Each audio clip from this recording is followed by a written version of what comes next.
Israeli Prime Minister Benjamin Netanyahu has said that the aim of the ground invasion of the Hamas-controlled Gaza city is to ensure deterrence in the northern Gaza and achieve decisive win in the southern parts of the country.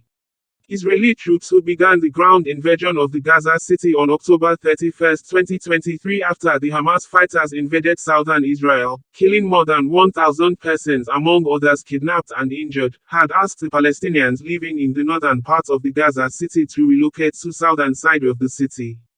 But the Israeli Prime Minister, Benjamin Netanyahu, while addressing troops at the warfront on Friday when he visited the reopened Nahal Oz Command Center at the Reem Army Base and the 411th Artillery Brigade, said the mission of the retaliatory attacks on Hamas is to also achieve decisive win in the southern Gaza city, where millions of the civilians of mostly Palestinian origin have been asked to go for safety. According to news released from the Prime Minister office, the Israeli military commanders presented an overview of the sector and described the events of October 7. The Prime Minister spoke with the soldiers and joined them and their commanders in a Friday night Kiddush service.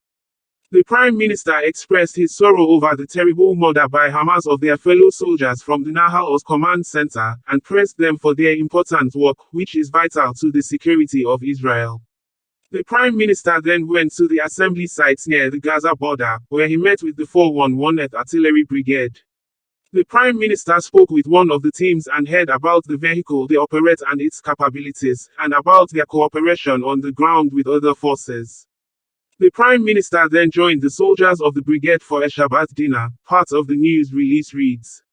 In quotes, the Prime Minister Netanyahu said to the soldiers, "You are doing a great job. You provide a screen of fire for our forces. We are moving forward. We will not stop until we fulfill the mission. The mission has two parts, deterrence in the north, and some of you were there, and a decisive win in the south. A win means eliminating Hamas. We are not going back to the way things were. And with the help of God and yours, that is what will happen. Our fighters in there, on the ground, count on you. The people of Israel count on you. I wish to tell your parents, who will see you later, you sent us the best. You are doing fantastic work, outstanding. I want to thank you and tell you that we are moving forward until we win. Shabbat Shalom." How do you reconcile, balance Israel's right to exist with all the pain in Gaza? When Hamas launched October 7th attack, they knew that Israel would retaliate, and they hid under the city in one of the most populated areas. Hamas has 3 war experience with Israel, and they know that civilians would die. Many of them would die.